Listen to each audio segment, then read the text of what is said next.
When a college student from Cavite missed her last jeep, she had no choice but to walk 4 kilometers home. A passing tricycle suddenly slowed beside her.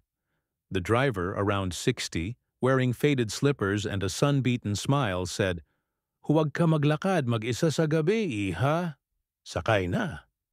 The student explained she only had 20 left, not enough for the ride. The old man just waved his hand. "Ay iha, hindi lahat ng tulong may kapalit. Tara na, ihahatid kita."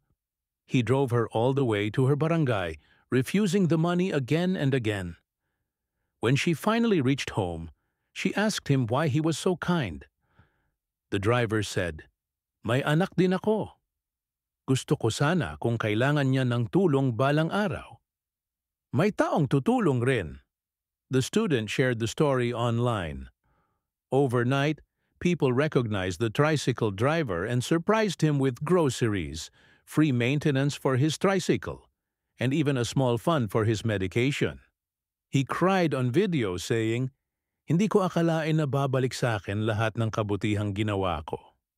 Sometimes the world really does pay attention, especially to kindness.